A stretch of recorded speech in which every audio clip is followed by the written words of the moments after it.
Kawan-kawan, sekarang mari kita membicarakan filsafat politik anarkisme ya. Jadi kita sering dengar kata-kata anarkis ya tiap hari yang biasanya merujuk pada tindakan-tindakan yang brutal, tindakan yang seperti demo dan sebagainya. Ini adalah yang biasa disifatkan kepada kaum anarkis karena dulu di Eropa sering saling tuduh siapa yang bertanggung jawab dan sebagainya. Dalam kekacauan-kekacauan itu biasanya pihak satu menuduh pihak lainnya sebagai anarkis. Lalu sebetulnya apa itu anarkis ini kan? Anarkis dalam filsafat politik ini berdasarkan dari kata anarki, yaitu an itu without, tanpa, arki itu authority, otoritas, tanpa otoritas gitu. Jadi anarki itu tidak mempunyai pemerintahan. Orang itu adalah bebas untuk memerintah diri mereka sendiri, itu ceritanya. Nah, jadi anarkisme ini adalah filsafat politik yang menolak atau mendukung pengurangan pemerintahan yang wajib gitu atau kekuasaan yang diwajibkan gitu kan. Dia berpihak pada pernyataan bahwa masyarakat dapat dan harus diatur tanpa negara yang memaksa gitu. Nah, jadi bersifat independen ya. Ini mungkin bisa jadi menyangkut masalah penolakan pada otoritas yang ada.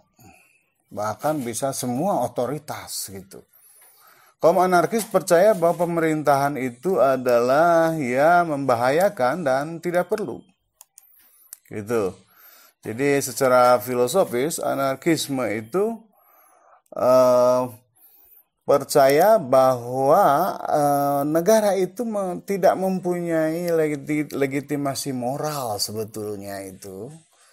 Demikian sehingga ya atau kurang legitimasi moralnya itu. Sehingga tidak ada kewajiban individu untuk memenuhi tuntutan dari negara itu kan. Begitu pula negara tidak mempunyai hak untuk memerintahkan pada individu-individu. Namun dalam kenyataannya ya tidak bisa melakukan revolusi untuk mengurangi peran negara kan. Kebanyakan anarkisme itu adalah perubahan yang gradual sifatnya dari segala bentuk hukum yang opresif gitu ya, yang memaksa dari pemerintahan ya, terutama negara modern. Nah, jadi dalam anarkisme ini ada dua aliran ya, terutama jadi anarkisme yang berasal dari individualisme dan ada yang dari sosialisme. Jadi bersifat libertarian itu karena memaksimalkan hak-hak individu dan kehendak individu ya, free will, dan meminimalisir peran negara, itu bersifat libertarian. Dan bersifat sosialis itu karena dia mendukung segala bentuk perjuangan kaum pekerja ya, kaum buruh untuk memaksimalkan kebebasan individu dan meminimalisir konsentrasi kuasa gitu.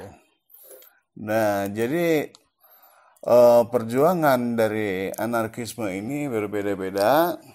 Nah, ada yang ke individu dan ada yang ke masyarakat, ke kolektivis ya. Gitu. Oke, jadi di dalam buku-buku dan literatur yang banyak itu, anarkisme itu intinya adalah untuk memperluas pilihan-pilihan individu gitu, Demikian sehingga dia itu dapat bertentangan dengan negara, dengan tentara, dengan perbudakan, dengan sistem pengupahan, sistem gaji ya, kemudian sistem apa itu penjara, kemudian kapitalisme, state capitalism ya negara juga, kemudian birokrasi, meritokrasi, teokrasi juga, pemerintahan revolusioner pun mereka anti kan, kemudian bersifat patriarki, matriarki, itu semua mereka anti kan, termasuk bank dan sebagainya.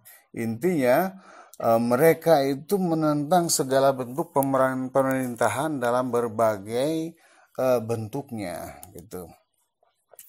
Nah ini sebetulnya intinya yang sering jadi populer anarki itu adalah kekuasaan untuk mendapatkan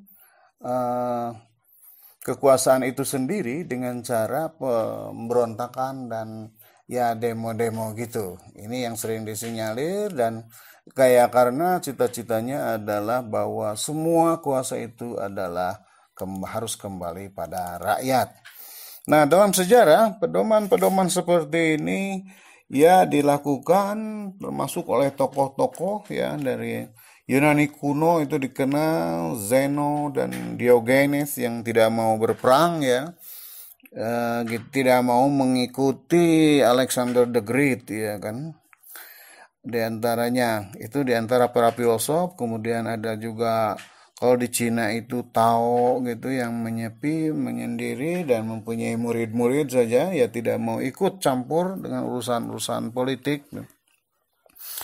Di Eropa bahkan ya mereka itu ya melawan Jenderal Franco yang ya terlalu memaksa pada rakyatnya ya, termasuk dalam urusan perang. Jadi intinya untuk peperangan ini kaum anarkis biasanya tidak mau perang. Di Amerika ini pada tahun-tahun perang Vietnam mereka enggan berperang dan menyatakan diri sebagai pasifis ya kan, cinta damai.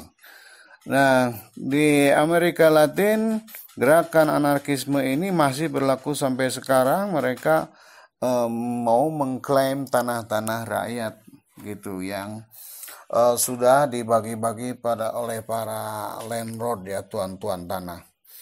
Di Indonesia sendiri sebetulnya Pak Karno konon dikabarkan membaca-baca tentang riwayat anarkisme ini sehingga bisa jadi pemikirannya itu terpengaruh. Ya memang cocok ketika akan meruntuhkan suatu rezim ya. Nah, tokoh-tokoh di balik anarkisme ini banyak ya, diantaranya ada Peter Kropotkin gitu, Leo Tolstoy dan Bakunin dari Rusia. Bakunin ini yang mendirikan International Working Men's Association yang berpisah dari kelompok internasionalnya yang komunis. Kemudian yang awal mula sekali ya yang memodernkan istilah ini dan mempopulerkannya adalah Joseph Proudhon yang dia mengaku sebagai seorang anarkis.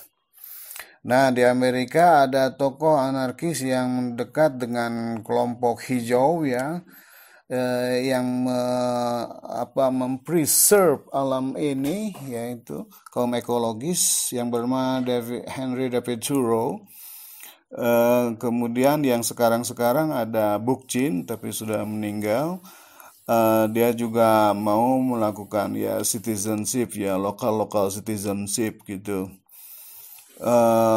Ada juga dari kaum intelektualnya filosof Noam Chomsky adalah orang yang anti Amerika, anti neolib ya, karena Amerika bersifat imperialis gitu.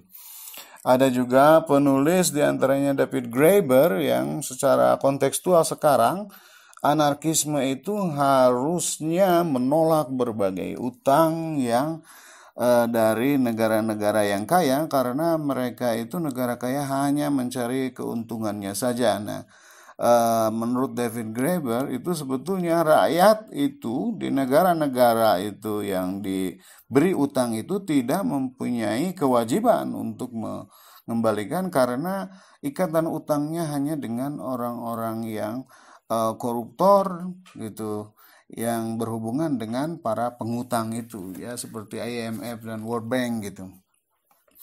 Nah, di Indonesia gerakan ini baru-baru ini muncul lagi ya, diantaranya ada gerakan Eat the Rich ya, makan orang kaya gitu, yaitu diantara demo-demo anak muda sekarang yang ya memunculkan simbol-simbol anarkisme ya, yang A dengan bulat itu. Nah, ini disinyalir oleh orang-orang sebagai itu banyaknya hanya lifestyle saja. Jadi anarkis lifestyle, jadi tidak bersifat filosofis atau politis gitu kan. Tapi ya jangan menyangka mereka itu tidak ada apa-apanya. Justru banyak tokoh-tokoh internasional, tokoh-tokoh berbagai dunia ini, diantaranya dunia musik, John Lennon dibunuh oleh seorang anarkis yang lifestyle kan. Kemudian Presiden Kennedy juga kan. Jadi mereka ini yang tidak punya agenda, ya kan, tidak sering diskusi, tapi mereka bisa bertindak menurut kemauan mereka sendiri ya, dan yang bisa mengejutkan dunia gitu. Jadi tetap anarkisme ini ya harus diawasi pergerakannya, karena bisa saja terjadi di mana saja, terutama di negara-negara yang represif, yang penguasanya memaksakan kehendak. Mereka itu pasti akan keluar. Terima kasih.